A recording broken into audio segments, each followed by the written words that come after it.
لا يزال مركز المهاجم أو رأس الحربة للنادي الأهلي بيشكل صداع للجهاز الفني ومجلس الإدارة وحتى الجماهير، خصوصا بقى بعد عدم ظهور مودست بالمستوى المطلوب اللي يرضي طموح النادي الأهلي.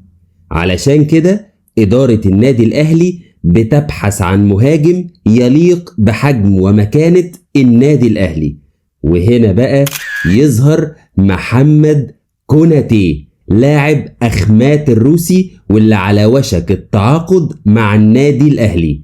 تعال بقى أقول لك كل حاجة عن محمد كوناتي مهاجم الأهلي الجديد.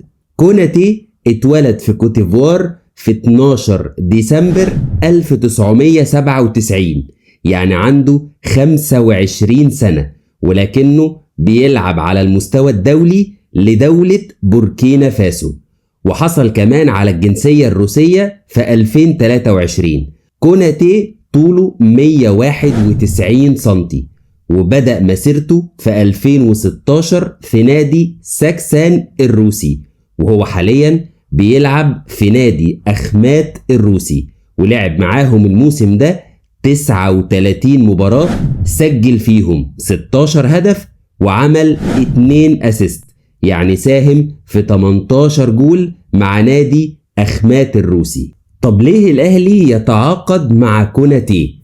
كوناتي مهاجم دبابة بوركينية، لاعب سنه صغير بيتميز بالسرعة والقوة في نفس الوقت.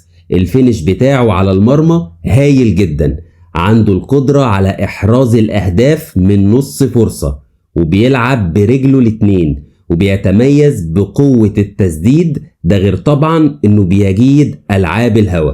كمان كوناتي لاعب مهاري وبيقدر يستلم تحت ضغط، وبيخلق مساحات لزمايله لزيادة الكثافة الهجومية.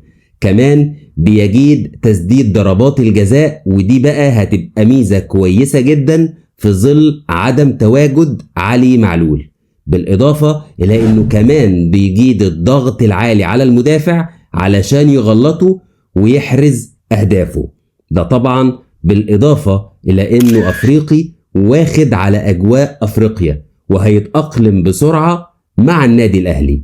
والأهم بقى من كل ده إن كولر مقتنع جدا باللاعب، وكمان بينتهي عقده في 2024، يعني يقدر يوقع لأي نادي في يناير، وده طبعا هيخلي نادي أخمات الروسي يبيعه بأي سعر بدلا من رحيله مجانا بنهاية الموسم.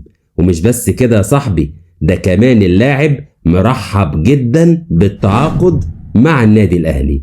فخليني أقول لك إن مهاجم بالإمكانيات دي بالإضافة لصغر سنه وكمان هيبقى فري في يناير، كل دي مميزات تخليه المهاجم السوبر اللي بيدور عليه النادي الأهلي من زمان.